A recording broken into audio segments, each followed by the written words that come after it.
ইমামের পেছনে সালাত আদায় করতে গিয়ে যদি 2 রাকাত 3 রাকাত ছুটে যায়, ধরুন 4 রাকাত ওয়ালা নামাজের আপনি শেষের 1 রাকাত পেয়েছেন, আপনার 3 রাকাত ছুটে গেছে।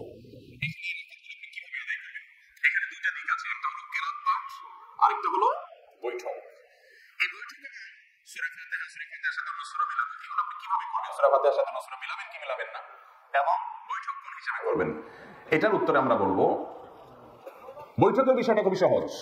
আপনি যদি শেষের রাকাত পান 4 রাকাত ওয়ালা নামাজের, তাহলে আপনি নিজে যখন ইমাম সালাম ফেরানোর পরে সালাম ফেরানো ছাড়া আপনি দাঁড়ায় যাবেন, দাঁড়ায় গিয়ে আপনি যখন সালাত শুরু করবেন আপনার প্রথম রাকাতে আবার বৈঠক করবেন। ইমামের সাথে তো বৈঠক করছেনই, এরপরে দাঁড়ায় যখন আপনার 3 রাকাত ছুটছে, ওই 3 রাকাত পড়া শুরু করেছেন, ওই 3 রাকাতের প্রথম রাকাতে আপনার আবার বৈঠক করবেন। তাহলে পরপর 2টা বৈঠক হবে, হোক কোনো অসুবিধা নেই, কারণ আপনার এই প্রথম রাকাতটা মূলত আপনার জন্য দ্বিতীয় রাকাত, কারণ 1 রাকাত ইমামের সাথে পেয়েছেন, আরেকটা একা একা পড়ছেন, তাহলে এটা কত নম্বর রাকাত হলো?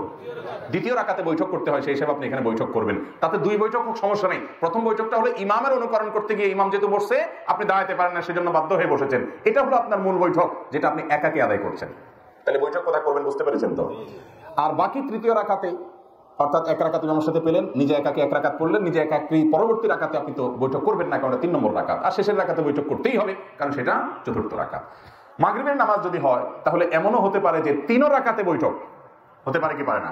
কেউ যদি মাগরিবের শেষের রাকাত পায়, তাহলে ইমামের সাথে বৈঠক তো করতেই হবে, তার 2 রাকাত ছুটছে, তাহলে সেই 2 রাকাতের প্রথম রাকাতে আবার বৈঠক করা লাগবে কি লাগবে না?